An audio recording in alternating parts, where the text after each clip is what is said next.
अस्सलामुअलैकुम viewers, welcome to my channel. आप लोग सोच रहे होंगे कि मैं इस टब में क्यों सुराख कर रही हूँ, क्यों इसको मैं ख़राब कर रही हूँ। तो मैं इसको ख़राब बिल्कुल भी नहीं कर रही हूँ।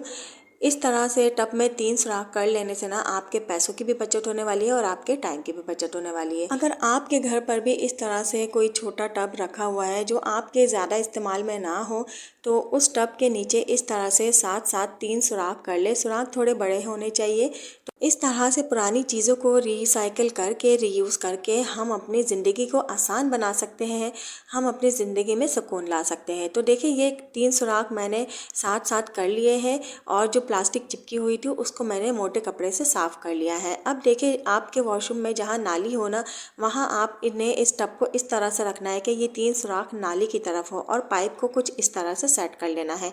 अब इसमें आप बहुत ही आसानी के साथ वज़ू कर सकते हो। आपके कपड़ों पर बिल्कुल छींटे नहीं पड़ेंगे।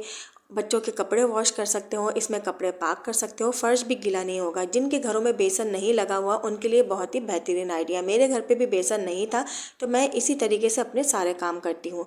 चलती हूँ नेक्स्ट आइडिया की तरफ। तो देखिए, हम सब घरों में टूथपेस्ट यूज़ करते हैं और जब टूथपेस्ट बिल्कुल थोड़ा सा रह जाता है तो हम बहुत ज़्यादा परेशान हो रहे होते हैं। जल्दी जल्दी में ये निकल ही नहीं रहा होता, इसको प्रेस करना पड़ता है। बच्चे भी बहुत ज़्यादा परेशान हो रहे होते हैं। तो इस परेशानी से बचने के लिए हम क्या करेंगे कि अपने हाथों की मदद से या स्केल ले लें या स्पून ले लें या टूथब्रश की मदद से हम अंदर जितना भी टूथपेस्ट होगा ना, इसको ऊपर की जानिब इकट्ठा कर लेंगे और उसके बाद इस ट्यूब को नीचे से फोल्ड कर लेंगे कुछ इस तरह से। और इसके बाद हम एक पेपर क्लिप लेंगे और नीचे से इसको यहाँ पर फंसा लेंगे। इसके 2 फ़ायदे हैं। एक फ़ायदा ये है कि आपका ये टूथपेस्ट है ऊपर इकट्ठा रहेगा और दूसरा फ़ायदा ये है कि आप इस क्लिप को इस तरह से करके ना कील में कहीं पर भी हैंग कर सकते हो। तो है ना बहुत ही बेहतरीन आइडिया। नेक्स्ट आइडिया देखिए कि हमने जब रेंट का ये मकान लिया था तो यहाँ पर घड़ी लगाने के लिए हमें कोई भी कील नज़र नहीं आ रही थी दीवारों पर। तो हमने भी दीवारों को ख़राब करना बेहतर नहीं समझा।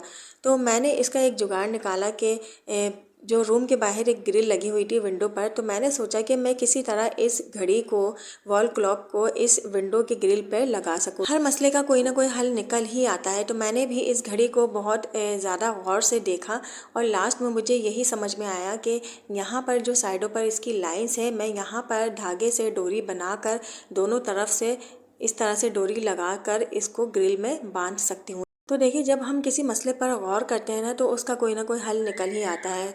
तो मुझे लास्ट में यही समझ में आया कि शायद ये लाइंस इसीलिए बनी थी कि मैं यहाँ पर डोरी लगाकर ग्रिल पर इस घड़ी को बांध सकूँ। तो है ना बहुत ही बेहतरीन किस्म का आइडिया। चलते हैं नेक्स्ट आइडिया की तरफ। तो देखिए, इस तरह के दूध के डब्बे ना हमारे घरों पर आते रहते हैं। तो हम ये देखिए, ये इसका सील होता है जिससे ये बिल्कुल सील्ड हुआ हुआ होता है। तो इसको हम फेंक देते हैं, लेकिन आप लोगों ने आज के बाद इसको फेंकना नहीं है। आपने क्या करना है कि इस पार्ट को यहाँ से कट कर लेना है और उसके बाद ये जो रिंग मुझे मिलेगी ना, इसके इस पॉइंट से भी यहाँ से इसको कट कर लेना है। और हमारे घरों पर अक्सर जो ना इस तरह के फ़नल होते हैं और इसका होल इतना छोटा होता है ना कि कहीं पर भी हम इसको हैंग नहीं कर पाते। तो आपने इस रिंग को इस होल में से गुजार करना, स्क्रू ड्राइवर को गर्म करके इसको थोड़ा सा लगा कर यहाँ पर इस तरह से रिंग को जोड़ लेना है। मैंने यहाँ इस रिंग को इस तरह से जोड़ लिया और साइडों पर जो इसके शार्प एजेस थे उसको भी मैंने सीज़र की मदद से कट कर लिया है।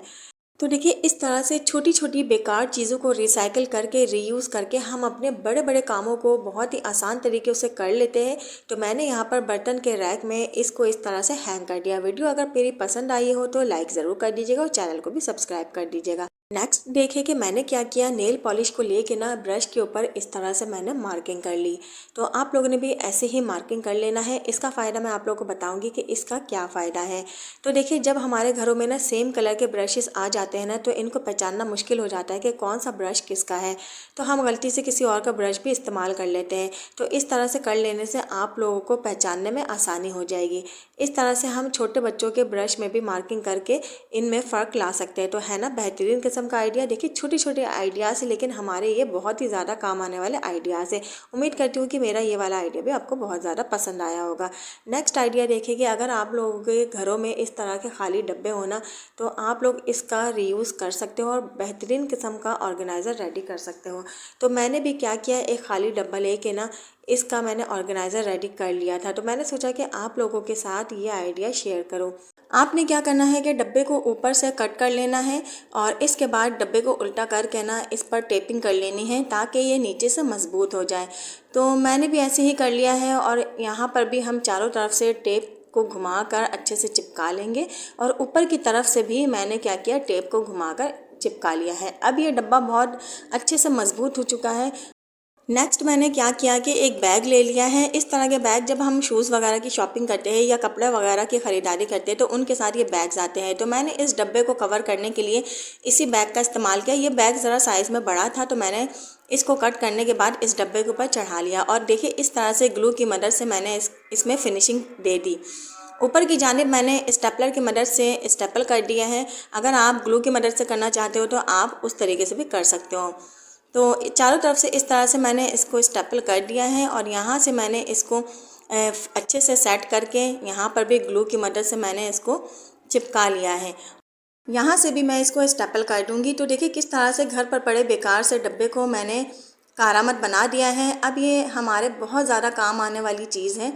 और ये जो बैक का जो साइड वाला पार्ट था जो हमने कट करके साइड पर रख लिया था, इसको भी मैं सेट करके कुछ इस तरह से स्टेपल कर लूँगी। तो आप लोगों ने भी सेम ऐसे ही कर लेना है। और ये मैंने यहाँ पर भी इसको कर दिया है। अब मैं नेक्स्ट क्या करूँगी, इसके ऊपर ग्लू लगा कर ना इसका जो बैक साइड होगा ना, बैक साइड पर ही ग्लू लगाना है आपने और इसको डब्बे के अंदर रख कर इस तरह से चिपका लेना है। तो ये एक मेरा बहुत ही अच्छा सा ऑर्गेनाइज़र रेडी हो गया है। और जहाँ जहाँ से आपको लग रहा हो कि ग्लू लगा के अच्छे से चिपका कर फिनिशिंग दे देनी चाहिए तो आप लोग इसको चिपका लो। तो इस तरह से ये कंप्लीट हो गया है।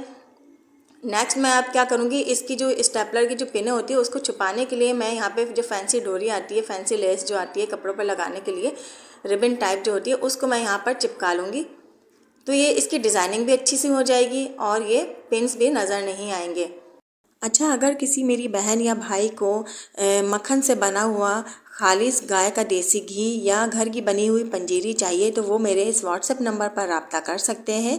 एडवांस पेमेंट पर आपके दिए हुए एड्रेस पर देसी घी और पंजीरी डिलीवर कर दिए जाएंगे। तो देखिए ये ऑर्गेनाइज़र मेरा रेडी हो गया है, बहुत ही खूबसूरत है। जब बच्चों के एग्ज़ाम्स होते हैं ना तो वो कुछ किताबें ले जाते हैं और बाकी जो है वो घर पर छोड़ जाते हैं। तो उन किताबों और कॉपियों को इस डब्बे के अंदर आप लोग रख ले तो ये बहुत ही बेहतरीन किस्म का ऑर्गेनाइज़र बन गया और आपकी चीज़ें भी सिमट गई। नेक्स्ट देखिए कि मेरे घर पर ये मेन गेट है और इस गेट पर ऐसा कोई लॉक नहीं है कि बाहर जाने वाला बंदा इसको खुद से बंद करके चला जाए, दूसरे बंदे को आना पड़ता है कुंडी लगाने के लिए। तो मैंने इसका एक जुगाड़ निकाला। मैंने क्या किया है, इस तरह का धागा इसकी कुंडी पर लगा लिया है। ये सिल्क वाला धागा है। ये आप लोगों को इजीली उन दुकानों में मिल जाएगा जहां आप लोग कपड़े सिलाई करने के लिए धागा ख़रीदने जाते हो, तो वहाँ पर इस तरह का सिल्की धागा भी मौजूद होता है। तो इस तरह का धागा जो है ना बहुत मजबूत होता है। इस धागे से डोरी बना कर ना आप लोग कुंडी पर अच्छे से बांध लो। डोरी को बांध लेने के बाद कुंडी पर आप लोगों ने अच्छे से ऑयलिंग कर लेना है ताकि बाहर जाने वाला बंदा जब इस डोरी को बाहर की तरफ से खींचे तो कुंडी ईजिली लग जाए। तो मेरे इस जुगाड़ से बाहर जाने वाले बंदे को भी परेशानी नहीं होती और घर पर रहने वाले बंदे को भी परेशानी नहीं होती। तो उम्मीद करती हूँ कि आप लोगों को मेरी ट्रिक पसंद आई होगी और अगर मेरी वीडियो पसंद आई हो तो वीडियो को लाइक ज़रूर कर दीजिएगा और चैनल को भी सब्सक्राइब कर दीजिएगा। मेरी नेक्स्ट टिप देखिए कि जब मैं इस घर में शिफ्ट हुई थी तो मेरे किचन के कबर्ड्स में बहुत ज़्यादा स्मेल आ रही थी। तो मैंने क्या किया, खाने वाला मीठा सोडा इन कबर्ड्स में अच्छे से छिड़क दिया। लेकिन पहले मैंने कबर्ड्स को साफ़ कर लिया, उसके बाद बर्तनों को रख कर मीठे सोडे को छिड़क दिया। छिड़कने के बाद आपने मीठे सोडे को इसी तरह से कबर्ड्स में छोड़ देना है। कुछ ही दिनों में आपकी कैबिनेट्स और कबर्ड्स की सारी स्मेल गायब हो जाएगी।